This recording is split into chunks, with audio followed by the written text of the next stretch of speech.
Donc, le titre de la présentation que je vous propose aujourd'hui, mon identification a évolué au fil des connaissances théoriques que j'avais. C'est une citation d'une personne interviewée dans le cadre de mon mémoire qui a mentionné cette citation-là, qui fera plus de sens tout à l'heure. Donc, dans ce cadre-ci de la présentation, je fais une analyse thématique du récit de jeunes adultes non-binaires concernant la construction de leur identité de genre au Québec. Est-ce qu'on voit mon curseur quand je le déplace? On voit bien ton curseur, oui. Parfait. Donc, brièvement, j'aurai une petite introduction, puis je présenterai brièvement la problématique de mon mémoire et sa méthodologie.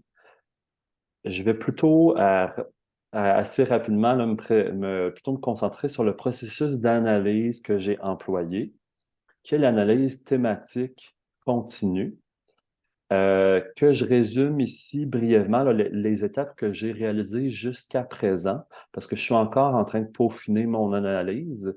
C'est un petit peu ralenti là, avec le contexte de grève professorale. Les trois étapes là, principales que j'ai relevées, c'est de identifier les extraits pertinents, puis de les résumer. Ensuite, de rassembler les extraits retenus et de les thématiser, donc de les regrouper, les extraits, par thème, et ensuite d'en effectuer une synthèse. Je te pose une petite question avant que tu poursuives. Oui, Lorsque tu parles d'extrait, on parle d'extrait de quoi? De verbatim, par exemple? oui. Donc, dans mon cas, moi, je fais une analyse d'entrevue. En analyse qualitative, on peut faire d'autres types d'analyses. Moi, c'est une analyse d'entrevue. Donc, les entrevues ont été transcrites de façon verbatim. Donc, je viens sélectionner les extraits de ces transcriptions-là qui sont pertinents avec ma question de recherche. Excellent, merci. Alors, Maxime Plante, je suis une personne non-binaire. J'utilise le pronom YEL avec les accords épicènes. J'ai complété en 2021 un baccalauréat en travail social. Je suis actuellement candidataire à la maîtrise en travail social. Depuis plusieurs années, j'ai des implications diversifiées auprès des communautés LGBTQIA+. Et je m'intéresse à la recherche parce que j'aime ça de façon personnelle. C'est un travail que j'aime faire pour la production de connaissances théoriques, mais aussi pratiques. Ayant une formation de travail social, j'ai à cœur de pouvoir contribuer, j'espère, à participer à ce que les interventions, notamment réalisées auprès des personnes non-binaires, soient plus adaptées, inclusives et affirmatives. Donc, à tout le moins, les recherches que j'espère pouvoir contribuer de faire pourront peut-être favoriser la compréhension des réalités non-binaires pour favoriser ce type d'intervention-là.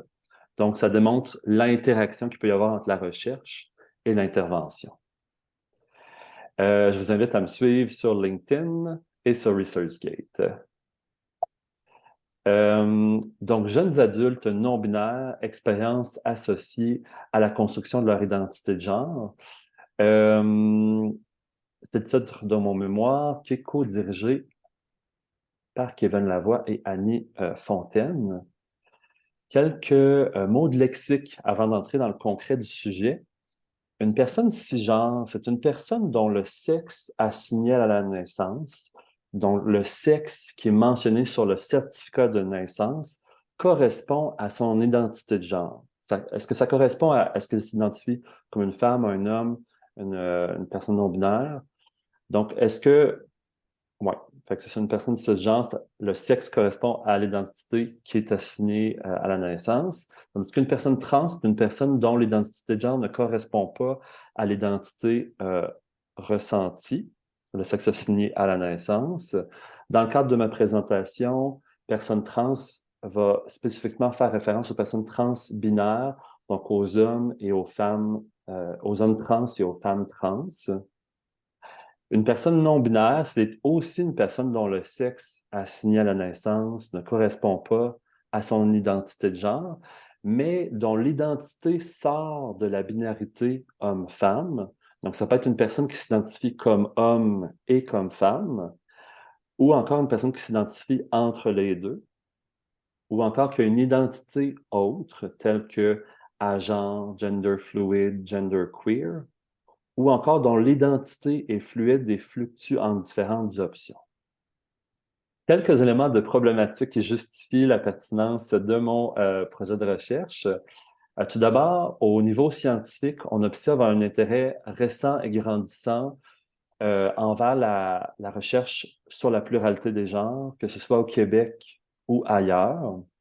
Ceci dit, la majorité des études portent plus spécifiquement sur les personnes trans, et ce, alors que le Statistique Canada, lors du recensement de 2021, a relevé que les personnes non-binaires représentaient 41% des personnes issues de la pluralité des genres.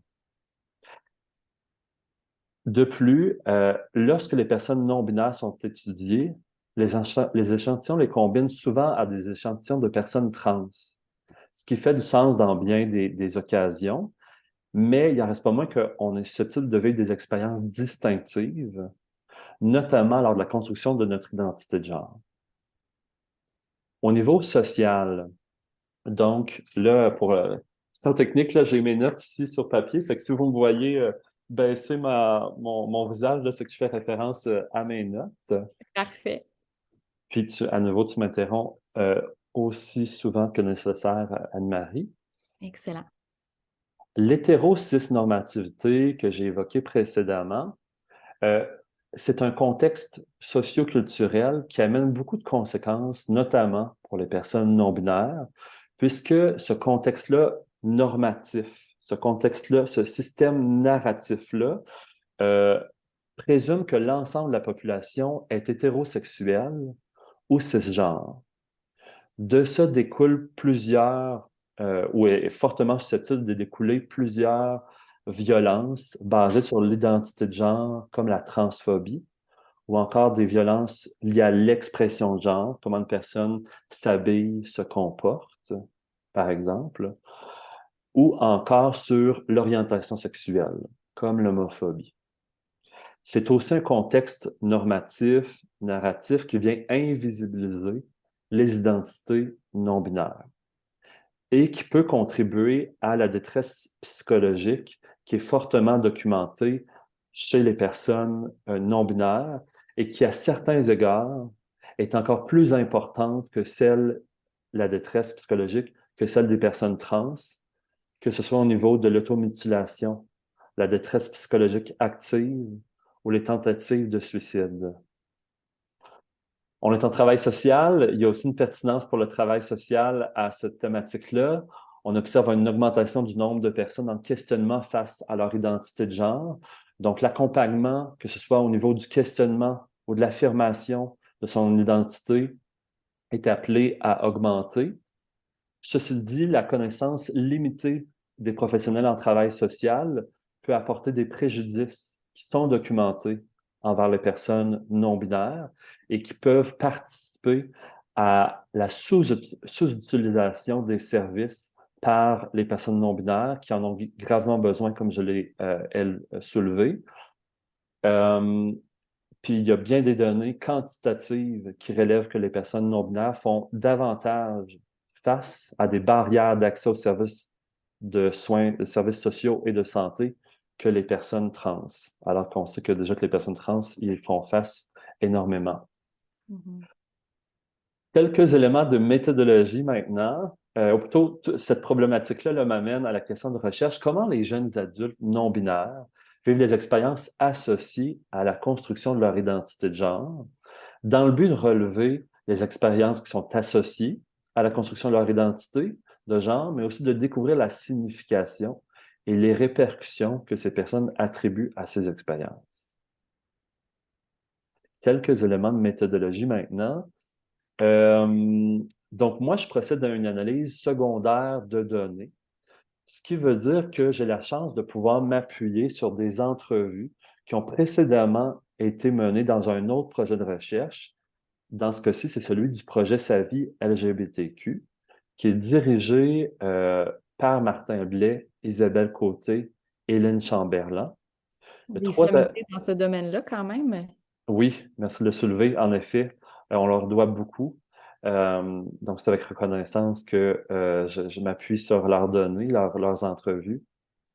Ce projet-là avait trois objectifs, dont un qui est de documenter les formes d'inclusion et d'exclusion vécues par les personnes LGBTQ vivant au Québec. Ce qui est le fun pour mon projet, c'est que la trajectoire de l'identité de genre des personnes issues de la pluralité des genres est également relevée. Ce projet-là a interrogé des adultes LGBTQ du Québec, des adultes ayant entre 18 et 86 ans. La collecte de données a été réalisée entre mars 2018 et octobre 2020. Il s'agit d'une étude mixte parce qu'on est venu faire un recueil quantitatif et qualitatif. 4870 personnes ont répondu à des questionnaires. De ce groupe, 137 ont réalisé des entrevues. C'est énorme. C'est vraiment une base de données phénoménale. J'ai Vrai. souligné aux étudiants à la dernière période de cours que parfois on fait des entretiens où on propose des questionnaires et on doit faire des deuils de certaines données qu'on récolte parce qu'il y en a trop, mais on peut parfois les réutiliser pour d'autres projets de recherche. Et puis là, c'est un exemple parfait de ça, là, où vous allez vraiment pouvoir exploiter ces données riches-là à leur plein potentiel. C'est ça. Oui, tout à fait. Donc, oui, merci de le souligner, c'est très pertinent. Donc, de mon côté, je suis de ces 137 entrevues-là, je suis venu retenir toutes les entrevues qui avaient été réalisées auprès des jeunes adultes, donc des adultes émergents non binaires. Donc, les 15 entrevues, et donc il y avait 15 entrevues qui avaient été réalisées auprès d'adultes de 18 à 29 ans. Ce choix-là découlait du fait que la plupart des personnes non-binaires, c'est documenté de façon quantitative ailleurs, là, sont jeunes, sont dans ce groupe-là, mais aussi ça me permettait d'avoir une certaine cohorte qui peuvent être susceptibles de vivre des choses similaires, là, soit un groupe d'adultes émergents. En moyenne, les entrevues avec ces 15 personnes-là ont duré 3h20. Mon projet représente une recherche qualitative exploratoire. Initialement, ce qui était prévu, c'est que je procède à une analyse qui s'appuie sur la théorie du parcours de vie.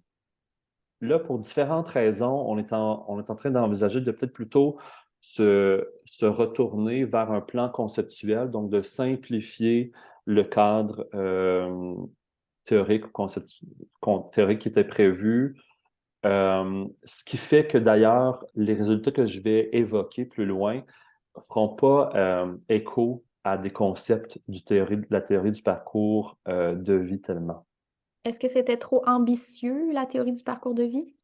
Euh, c'est que, ben pour l'instant, j'ai l'impression que j'arrive à faire, les liens que j'arrive à faire sont trop ténus, sont trop faibles avec il y a des liens, je peux en faire, là, des liens, tout ça, mais je ne sais pas à quel point je me rends service, puis je ne sais pas à quel point les données me permettent de faire, la- le- sachant que c'est une analyse secondaire de données, puis que le projet de recherche n'a pas été exactement mené, créé par moi pour mon projet de recherche. Mais en même temps, on est en contexte de grève. C'est quelque chose qui a été évoqué avec, avec Kevin, mon directeur. C'est quelque chose qu'on évoque. Donc là, tu sais, moi, je le mentionne maintenant à titre en transparence puis en humilité.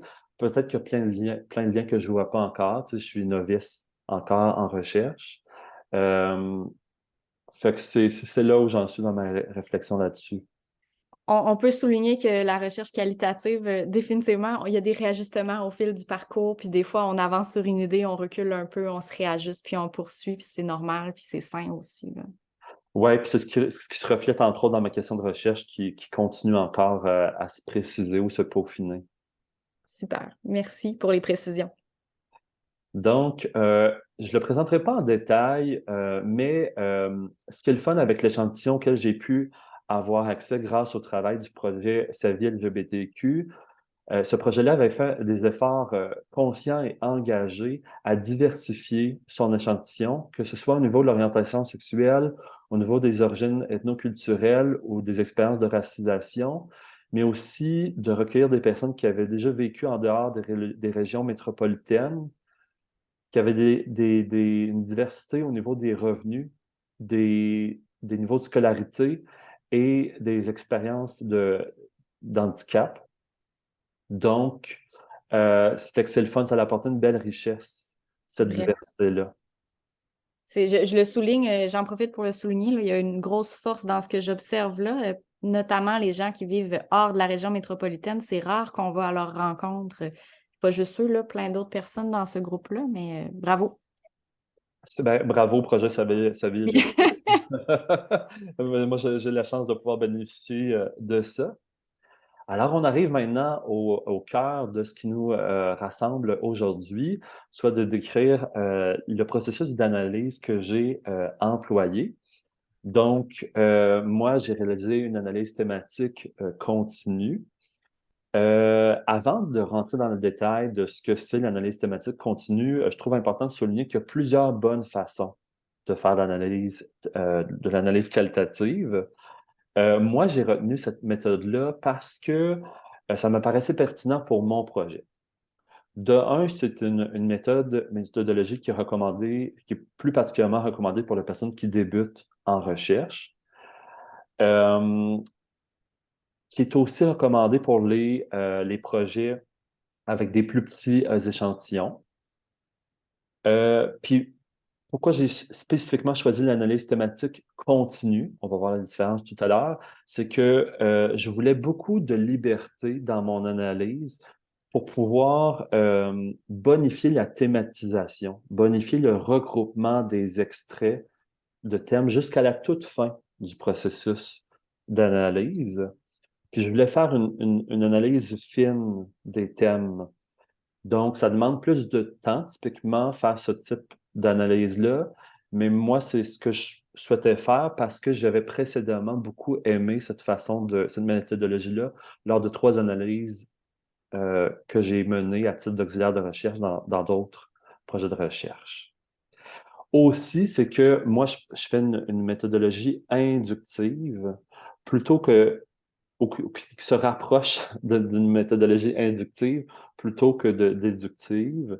Ce qui, Anne-Marie pourra probablement complémenter, mais inductive, c'est que je pars vraiment des données, je pars de ce qui est dit, des récits, des entrevues pour essayer de générer, observer, relever les thèmes. Donc, plutôt que d'arriver avec certaines idées préconçues de ce que j'espère, que je voudrais relever, là, j'essaie d'avoir une carte blanche pour faire relever les similarités puis les divergences. Tu les laisses émerger devant toi, effectivement. Excellent. On a vu un petit peu la nuance entre les deux en classe, et que je pense que ça va donner un exemple plus clair aux étudiants et étudiantes. Puis, dernier point technique, là, moi, ici, je vais parler de thèmes. Dans le jargon recherche, des fois, on va parler de code. Moi, c'est ça, je m'inspire plutôt de la méthodologie proposée par Payet et Micheli, qui sont deux sommités qui ont rédigé plus ou moins la Bible, de l'analyse qualitative. Donc, ce livre-là présente plusieurs méthodes de l'analyse qualitative, incluant l'analyse thématique. L'analyse thématique, là, on peut le décrire, ça, c'est le résumé que j'en ai fait, là, comme un processus de réduction de données. Donc, on vient réduire, dans mon cas, les entrevues, les propos qui ont été dits pour essayer de faire ressortir l'essentiel du propos. Pour ça, on va rassembler les extraits pertinents à une question de recherche et les organiser par thème, par sujet, par thématique pour justement faire émerger les similarités et les divergences. Comme je l'ai évoqué, l'analyse thématique continue, ça permet de bonifier l'arbre de thèmes, donc la table des matières que je vais produire, jusqu'à la toute fin du processus d'analyse. C'est très clair, merci. Excellent. Maintenant, là, je vais rentrer un peu plus dans le concret de comment j'ai procédé. J'ai fait des prises d'écran dans l'espoir de rendre ça un peu plus concret, visuel, ce que j'ai fait. La méthodologie que j'ai utilisée s'inspire, oui, de Payet et Micheli, mais aussi de certains conseils techniques que m'a offert Kevin Lavoie, mon directeur de recherche. j'ai utilisé pour mener mon analyse, j'ai utilisé le logiciel Word plutôt qu'un logiciel spécialisé comme NVivo. NVivo a beaucoup à offrir. Je l'ai utilisé dans d'autres contextes de recherche, puis je l'ai beaucoup apprécié. Comme je menais une analyse thématique continue avec une démarche inductive, j'ai apprécié la souplesse que m'a offert Word pour bonifier mon arbre de thème, pour bonifier ma table des matières jusqu'à la toute fin. Euh, voilà. Je souligne qu'une analyse n'est pas moins bonne parce qu'on n'utilise pas NVivo ou un autre logiciel spécialisé. Il y a vraiment une plus-value aussi à cette flexibilité-là, que je trouve ça intéressant que tu nous en parles. Excellent. Donc, une fois que moi j'ai eu accès à toutes les verbatims, à toutes les transcriptions des entrevues, j'ai voulu me les approprier, donc les lire.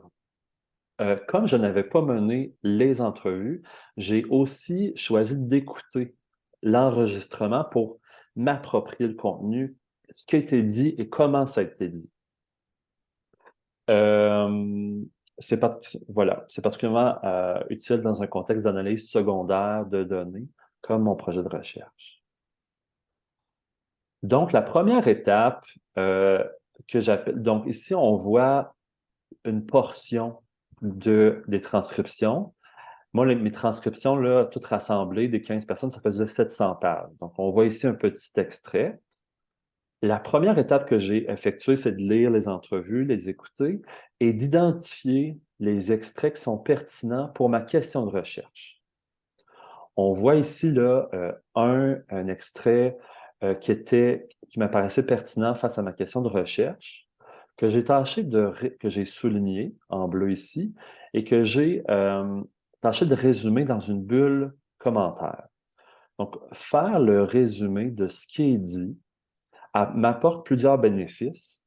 Premièrement, ça facilite l'analyse ultérieure parce que ça me permet de me souvenir ce qui est dans l'extrait sans avoir à tout le relire, mais aussi de l'avoir synthétisé, de l'avoir remâché. Ça me permet d'amorcer jusqu'à un certain point la rédaction des résultats.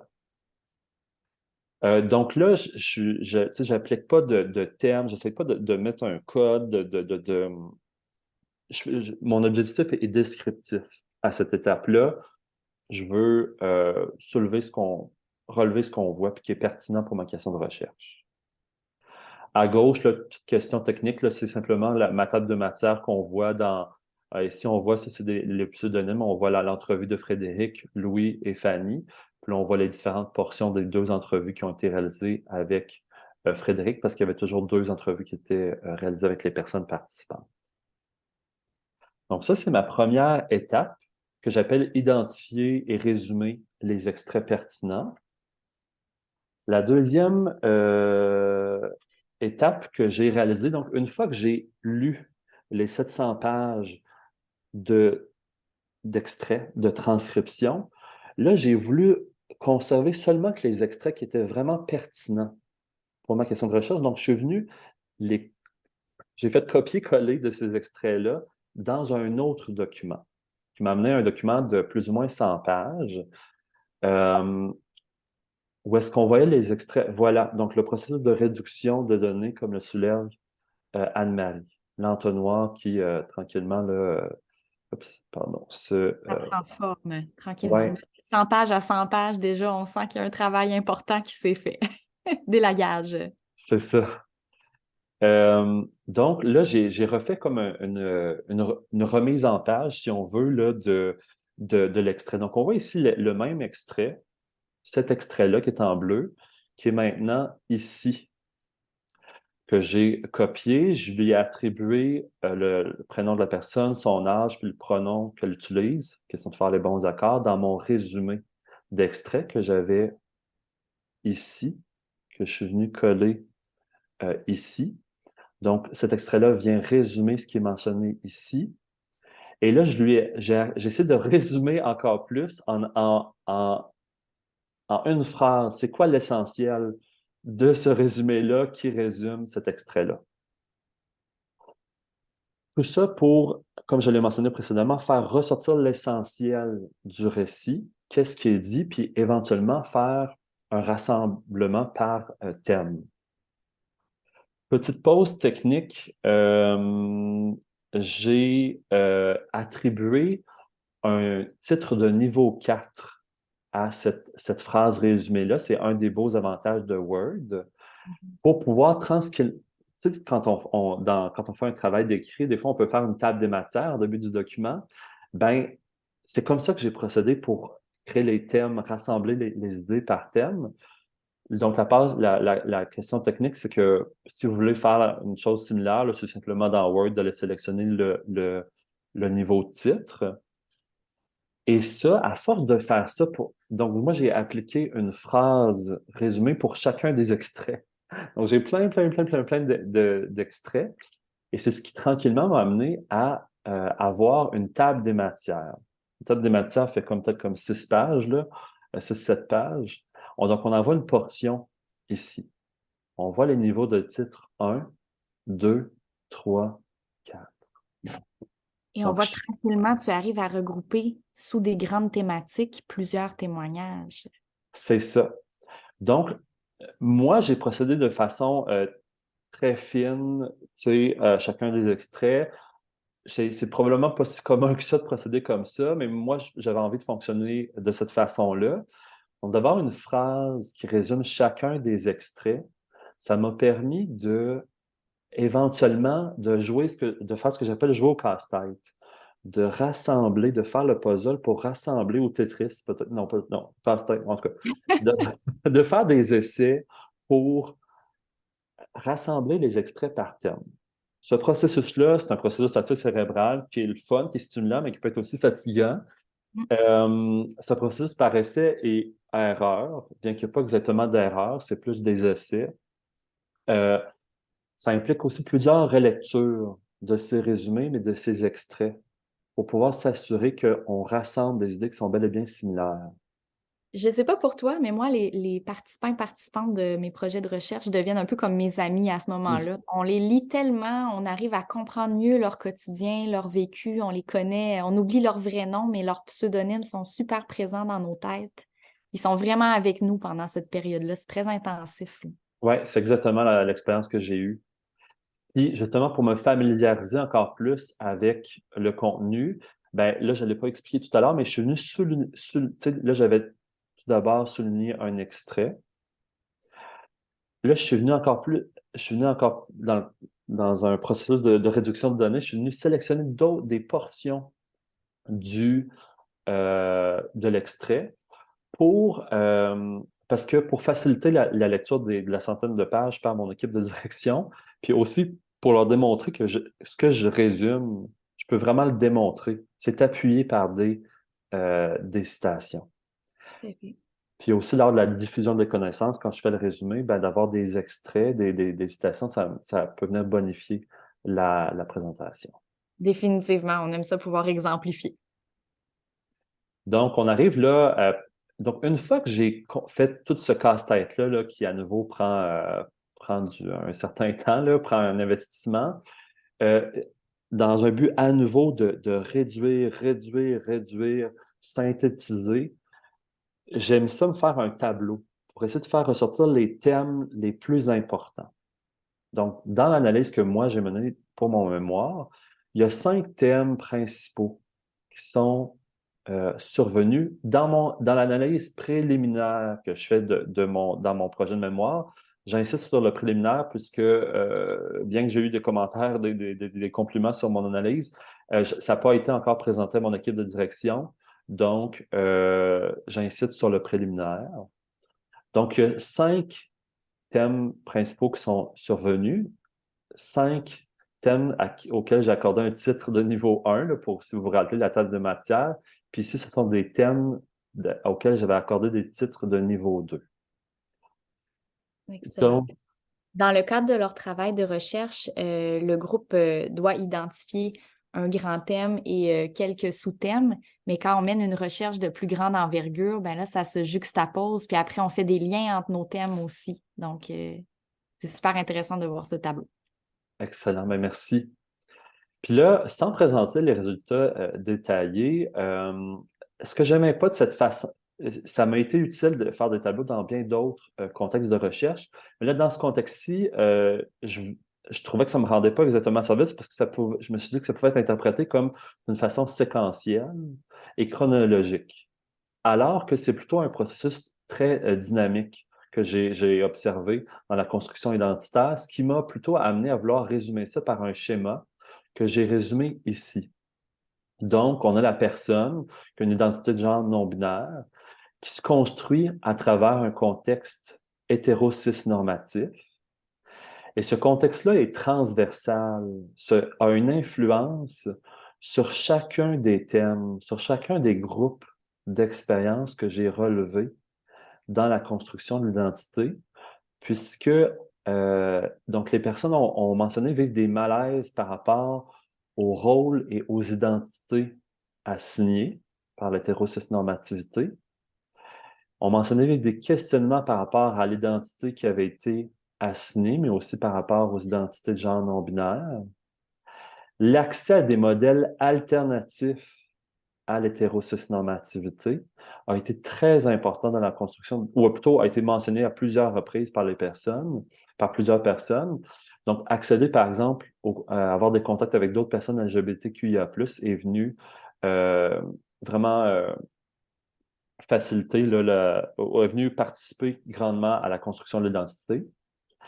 Le processus d'étiquetage, accorder un nom, un mot pour décrire la catégorie, le nom de l'identité de genre à laquelle on appartient, a été important, tout comme l'affirmation sociale, légale et ou médicale de son identité de genre, font partie des 5 thèmes très dynamiques que j'ai relevés par rapport à ma question de recherche, comment les jeunes adultes non-binaires au Québec décrivent-ils les expériences associées à la construction de leur identité de genre? On a complété la présentation. Juste avant de compléter finalement, je veux. Donc, c'est ça. Fait que tout ça, ce processus-là, vise à éventuellement là, favoriser la diffusion des connaissances, par exemple par des articles scientifiques ou des présentations comme je le fais, ou comme je le ferai la semaine prochaine, mercredi 22 mars, aux résidences Moreau et à la phase le 12 mai prochain. Donc, venez m'entendre et apprendre. Et je répète à nouveau mes coordonnées ici. Et puisqu'on est enregistré, je vais brièvement présenter mes références.